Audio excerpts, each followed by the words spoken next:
Fondation Jean Jaurès. Penser pour agir. Bonjour à tous, la Fondation Jean Jaurès est heureuse d'organiser ce débat autour du parallèle, en tout cas du lien entre la fiction et la politique, et elle se réjouit d'accueillir deux personnalités. Premièrement, Stéphane Juvigny. Bonjour, vous avez exercé pendant près d'une dizaine d'années en cabinet ministériel notamment, et vous conseillez aujourd'hui des politiques et des chefs d'entreprise, et vous venez de publier ce livre, Esthétique de la trahison, aux éditions Fayard. Et Frédéric Pottier, que l'on connaît très bien à la Fondation Jean Jaurès, puisque vous co-dirigez l'Observatoire des radicalités politiques. Vous aussi, vous avez exercé pendant de nombreuses années dans le milieu politique, que ce soit au cabinet du Premier ministre ou à la présidence de l'Assemblée nationale. Et vous publiez également chez les éditions de l'Aube ce livre, La poésie du marchand d'armes. Donc, je voulais peut-être une question assez classique qu'on a sans doute l'habitude de vous poser en premier lieu.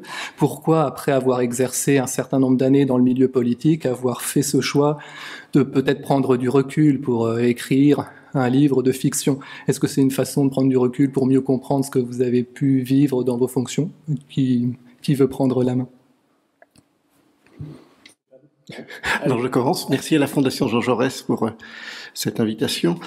Déjà, dans la démarche d'écrire, il y a une démarche intime qu'on ne révèle pas nécessairement au lecteur et même aux spécialistes d'une fondation qui voudraient étudier le pourquoi d'une œuvre littéraire.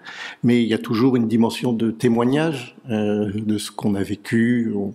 On n'a peut-être pas toutes les compétences pour écrire sur tous les sujets. Et c'est vrai qu'avec Frédéric, on a un parcours similaire sur certains points. On a fait du cabinet et on a aussi milité, je pense. Et on raconte, enfin chacun, moi je peux parler de mon roman, j'ai tenté d'écrire quelque chose de vraisemblable, une œuvre vraisemblable dans l'univers politique, et après j'ai inventé des caractères, des personnages, toujours au plus proche du réel. Eh bien, pour ma part, je suis très heureux d'être là avec Stéphane Juvigny. Stéphane Juvigny que je connais depuis quelques années, puisque c'est lui qui m'avait accueilli au ministère de l'Outre-mer quand il était conseiller politique et que j'étais moi-même jeune élève sorti de l'ENA. Alors, pour répondre à votre question, je crois que le roman, la fiction, ça permet de dire des choses qu'on n'écrirait peut-être pas. Ça permet de plonger les lecteurs dans les coulisses du pouvoir. Ça permet aussi d'exorciser des angoisses personnelles. C'est mon cas sur les risques de coup d'État. Et ça permet aussi d'aborder de manière un peu divertissante des questions très difficiles ou très pointues, comme celle des exportations d'armes, qui est le sujet de mon nouveau roman. Justement, vous me tendez une perche extraordinaire. Pourquoi un roman de fiction et pas un essai dans ce cas-là? Puisque aussi bien dans votre roman que dans le roman de Stéphane Juvigny, il y a des phases de réflexion qui sont tout à fait perceptibles. Voilà, je prends un exemple, page 109. Et l'OTAN, dans tout ça, l'OTAN avait quasiment perdu sa raison d'être avec la fin de la guerre froide. Ce qui est une réflexion sur la situation géopolitique. Stéphane Juvigny, il y a un cours de droit, page 211 de votre livre, où un professeur interroge ses étudiants sur le rôle du Conseil constitutionnel. Comment situez-vous le Conseil constitutionnel? C'est notre cour suprême, osa une étudiante. Pourtant, hier, le Conseil constitutionnel n'a pas pris une décision de justice, mais une décision d'organisation qui revient à un pouvoir public. Donc, on sent que vous mettez cela dans la bouche d'étudiants, mais ce sont des réflexions qui reviennent très régulièrement dans le débat public et qui peuvent tout à fait faire l'objet d'essais. Donc, à ce moment-là, pourquoi un roman fiction et pas un essai? Pour ma part, parce que je pense que l'essai, la fiction, le roman noir, permet de toucher un public beaucoup plus large. Et un public qui n'est pas composé uniquement d'initiés, de spécialistes, alors même que ces questions de sécurité, de défense, de politique en général, elles sont majeures pour la démocratie et elles sont majeures pour la collectivité publique. Donc moi, j'ai pas eu envie de réécrire une note ou d'écrire un essai pour débattre dans un cadre purement universitaire, mais justement de porter, à travers des supports plus populaires, plus larges, ce type de réflexion. Il y a un côté très ludique aussi dans le roman politique. On s'amuse quand on écrit, on essaie de coller au plus près, enfin, tel était mon objectif, je vais dire au plus près de la vérité, au plus près du réel. J'ai voulu que mes personnages soient vraisemblables, mais dans un essai, il y a une rigueur scientifique qu'on n'est pas obligé d'avoir dans le roman. Donc la fiction permet aussi de s'affranchir d'une certaine rigueur scientifique, même si généralement, enfin c'est historique, dans les romans il y a autant de rigueur que dans les essais. Et il est vrai qu'en littérature, la littérature a précédé la sociologie. Donc, on peut très bien exposer des thèses politiques dans du romanesque. Vous signifiez tous les deux votre attachement justement à la fiction, le roman, la littérature. Justement, peut-être autre question un petit peu classique, on a l'habitude de vous poser, est-ce que vous avez des sources d'inspiration particulières, des styles littéraires, des auteurs qui ont pu vous influencer dans la rédaction de vos ouvrages respectifs ? Alors, je vais pas dire que ça m'a influencé, mais j'avais lu il y a pas très longtemps, enfin au moment où j'écrivais, j'ai lu Une ténébreuse affaire de Balzac que j'avais jamais lu, qui est un roman purement politique, qui a comme trame de fond les conflits entre les bonapartistes et les royalistes, dans lequel il y a une tentative de coup d'État qui se passe dans l'Aube, à côté de Troyes. C'est vrai roman politique, alors avec évidemment toute la difficulté de se plonger dans les conflits politiques entre bonapartistes et monarchistes. J'ai trouvé ce livre passionnant, comme je ne veux pas dire que c'est un des premiers romans politiques, il y a des romans politiques très anciens, mais celui-là, en termes évidemment de qualité, est très intéressant et en termes de réflexion historique. Mais c'était d'ailleurs avant la sociologie.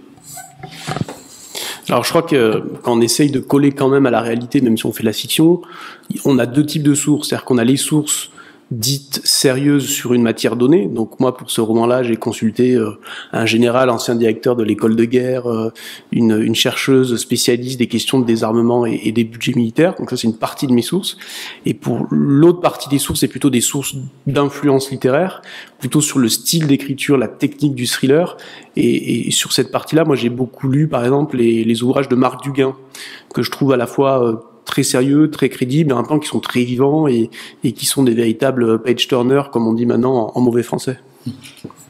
Je voulais en profiter pour faire un compliment, puisque j'ai lu le dernier livre de Frédéric, et je trouvais qu'il y avait un rythme, comme dans des livres policiers que j'aime beaucoup, de Tom Clancy, les polars américains, où c'est vrai que le complot est à l'américaine très présent, et on trouvait le même rythme. Mais c'est vrai que j'ai lu aussi beaucoup de romans politiques dans les dernières années, et je trouvais que des grands écrivains qui font des intrigues et des thématiques, toujours autour de la politique et la corruption en général, hein, c'est quand même la trame, ne racontaient pas bien la politique vue de l'intérieur. On n'était pas dans la tête des hommes politiques, des collaborateurs, des journalistes, et de ce point de vue-là, ils avaient un regard que je trouvais un peu trop extérieur. Donc c'est ce que j'ai essayé de faire, mais c'est le lecteur qui dira ce qu'il en pense. Et je renvoie le compliment à Stéphane, parce que moi aussi j'ai lu son livre, et je trouvais que justement l'intérêt aussi d'avoir des gens un peu du milieu capables d'écrire et de romancer ces questions-là, c'est qu'on sort aussi un peu des caricatures. C'est-à-dire qu'on n'est pas tout le temps sur le méchant absolu, le gentil absolu, la chargée de communication qui aurait forcément une aventure avec l'officier de sécurité, etc. Je pense que Stéphane et moi, on a essayé de concevoir des personnages peut-être avec plus d'ombre, plus de complexité que parfois peuvent le faire les polars américains ou les best-sellers américains. Oui, mais justement, ce qui est frappant dans vos romans respectifs, c'est qu'il y a une part non négligeable de réel qui est ancrée, notamment Frédéric Pottier, l'intégralité de vos chapitres commence par l'exposé du lieu où se passe l'action du chapitre, qui sont des lieux réels, tout simplement. Stéphane Juvigny. Vous également, bon, si pour les personnes qui sont familières du milieu politique, certains de vos personnages peuvent être assimilés, ou on pourrait penser que certains personnages ressemblent à tel ou tel personnage de la réalité de la vie politique. Donc comment justement aussi, de par votre vécu, comment entre guillemets couper la source d'inspiration réelle, je mets l'expression entre guillemets, pour vraiment basculer complètement dans la fiction, tout simplement. Stéphane.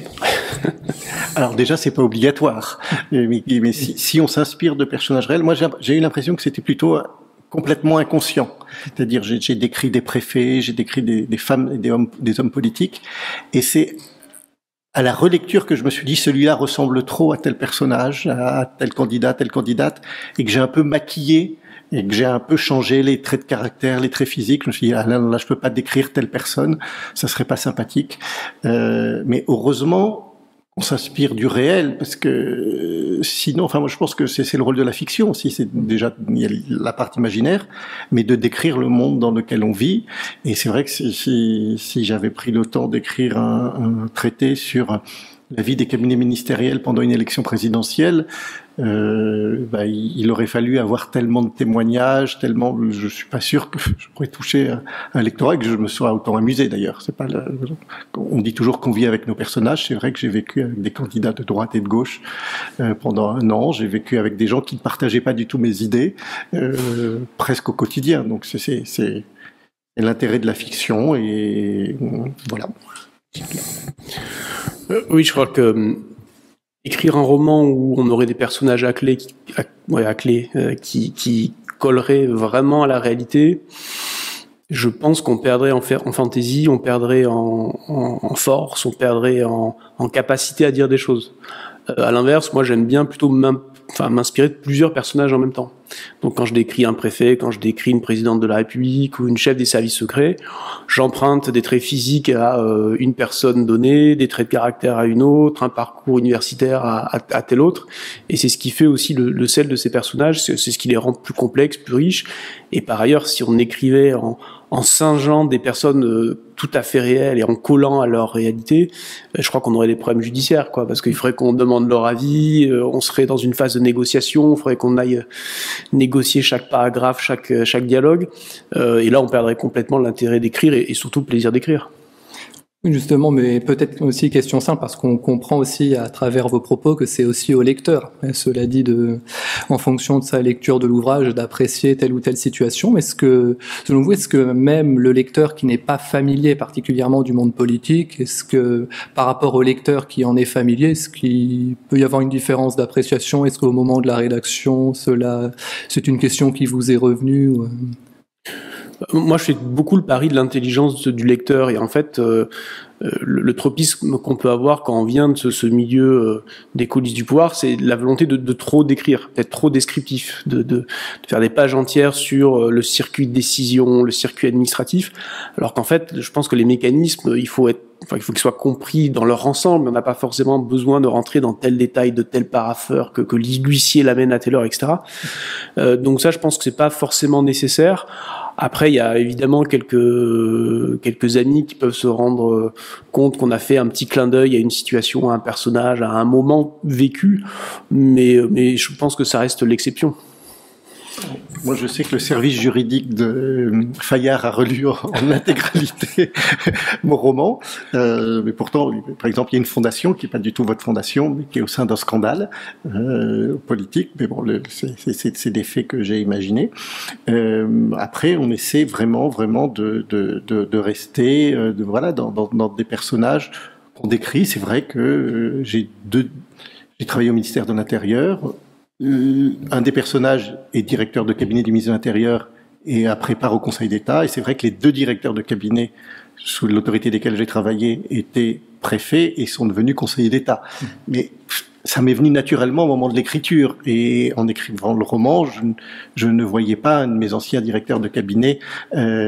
C'était pas le visage qui m'animait pendant que j'écrivais le roman, mais au fond, ces 2 personnages un peu connus, ils ont en plus été tous les 2 préfets de police, ont leur propre histoire et je me suis pas du tout inspiré ni de leur caractère, mais c'est assez fréquent que quand on a ces fonctions éminentes, on soit nommé dans d'autres corps. Donc là, c'est le proche du réel et du vraisemblable.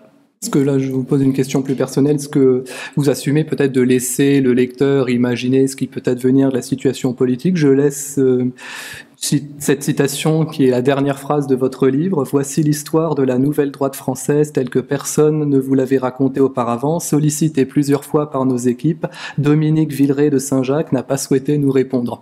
Alors, le roman se termine tel quel. C'est la phrase type d'un reportage télé. Moi, il y a dans mon roman, il y a 2 points de vue possibles. Il y a le point de vue du narrateur. Donc on ne sait pas qui il est véritablement. C'est pas qui il est, mais il existe. C'est pas moi, c'est un personnage. J'ai mis un petit indice dans le roman. Alors personne, je pense, peut trouver qui est ce narrateur, d'où il vient, qu'est-ce qu'il fait comme métier. Et il y a le point de vue des médias. Donc au milieu, il y a quelques articles de presse, il y a un reportage télé qui décrit, et on voit par exemple la campagne racontée par le candidat de droite, la candidate de droite, la campagne racontée par le candidat de gauche ou son entourage, et on voit aussi des éléments de campagne racontés par les médias, et souvent avec une approche totalement différente de ce que les autres ont vécu. Donc il y a un point. Donc le lecteur peut lui aussi, selon ses sensibilités politiques ou s'il n'en a pas, se situer à avoir son degré de lecture du roman. Oui, vous me tendez une autre paire. J'ai envie aussi de vous interroger sur la sphère médiatique, sur les réseaux sociaux en particulier, puisque vous avez apprécié en fonction de votre parcours différents aspects de cette réalité. Stéphane Juvinil, vous avez travaillé en cabinet ministériel à une époque où l'ère réseaux sociaux, entre guillemets, débutait seulement. Frédéric Potier, vous avez vécu certaines mutations également. Peut-être est-ce que le rapport, Merci de dire que je suis le rapport aux médias, réseaux sociaux, est-ce que... Non, ça a été une mutation très rapide. Alors, la vie politique sans réseaux sociaux, Stéphane. Alors, la vie politique sans réseaux sociaux, en cabinet, c'était le début des réseaux sociaux, mais j'ai fait des campagnes électorales. Après, j'ai fait des campagnes électorales perdantes dans la deuxième partie, en tant que militant et bénévole. Donc, j'ai vraiment vécu pendant les campagnes électorales, les dernières, je n'ai pas fait la dernière présidentielle, j'ai fait celle d'avant, et puis j'ai aidé des anciens collègues qui se sont présentés à des élections législatives ou municipales. Et en cabinet, c'est vrai que c'était le début des réseaux sociaux, donc à part Facebook, sur lequel les hommes politiques ou les femmes politiques faisaient plutôt des communiqués de presse. Je n'ai jamais vécu en cabinet le poids de Twitter, par exemple, pour l'annonce.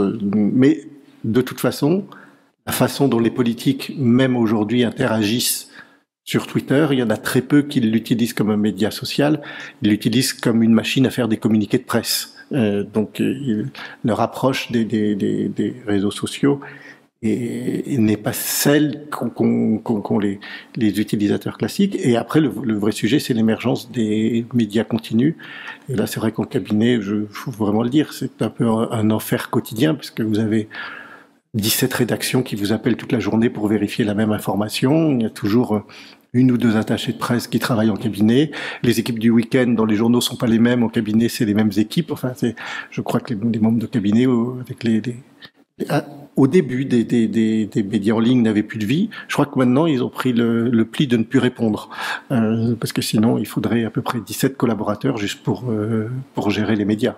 C'est mon analyse, mais...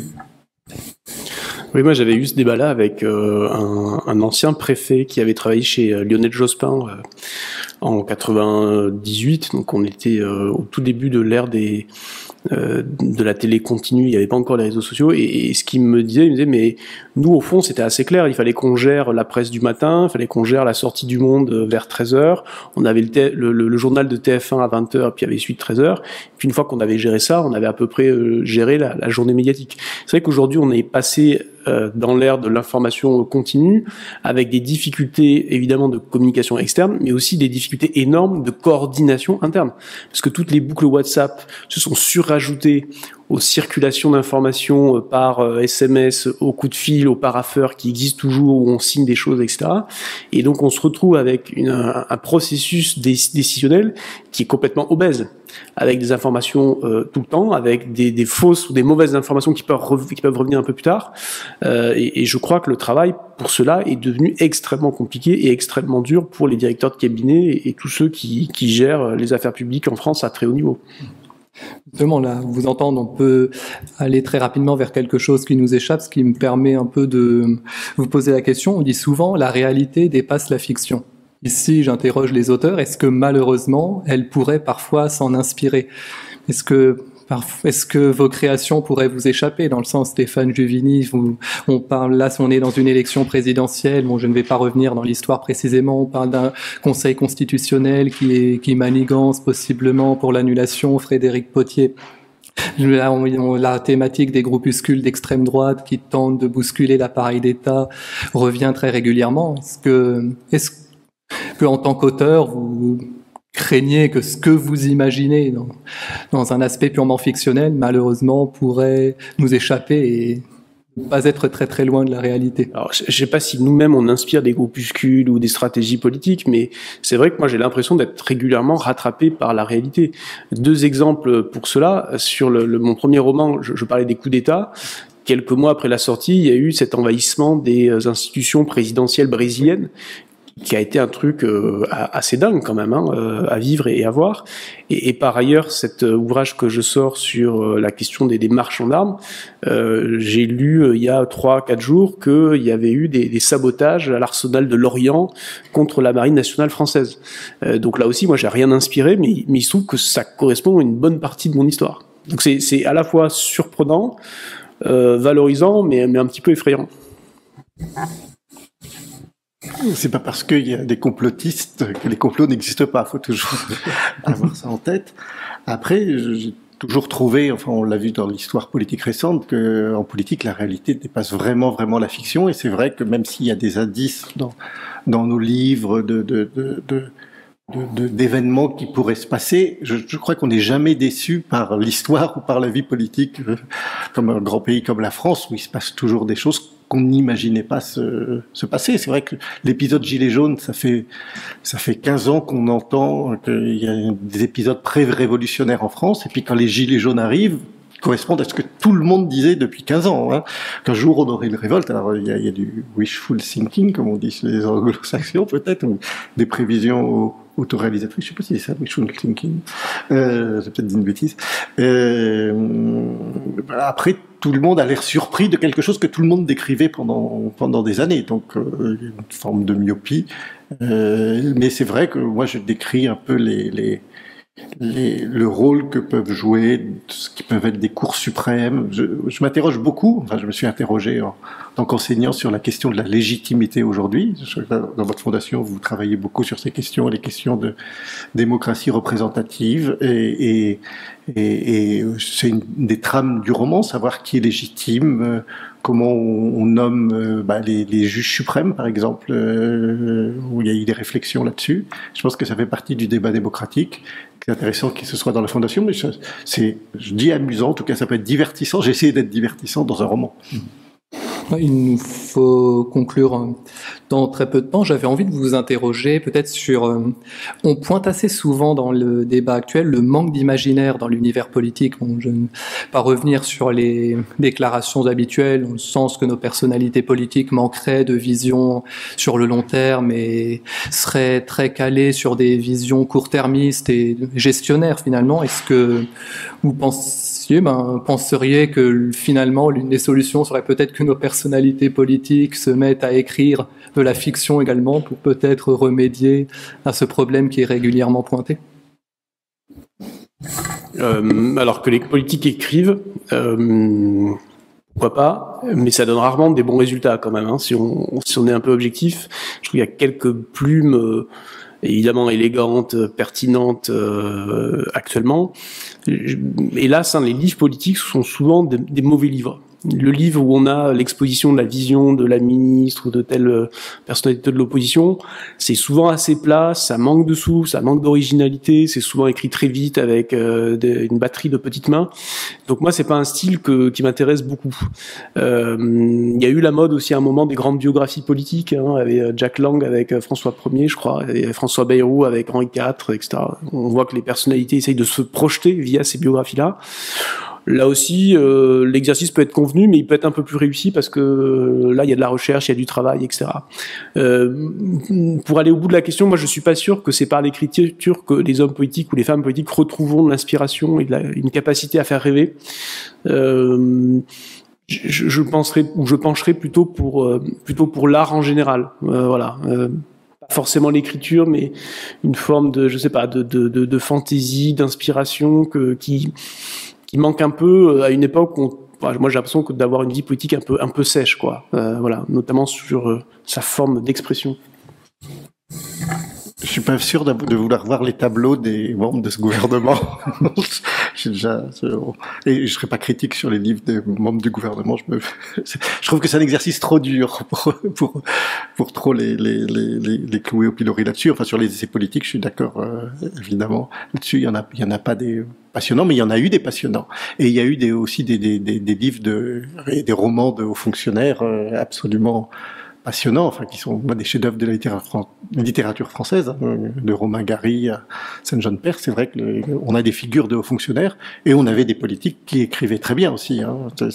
C'est peut-être aussi lié à une époque, mais je pense que sur la question du débat, c'est plutôt aux fondations comme les vôtres, hein, de travailler sur le long terme et d'essayer d'attirer les politiques dans des échanges plus que la littérature, même si il y a une part d'intime. Si les hommes politiques ont envie d'écrire, faut leur laisser cette possibilité, mais voilà, je rentrerai pas dans le débat sur les œuvres récentes. J'ai bien compris.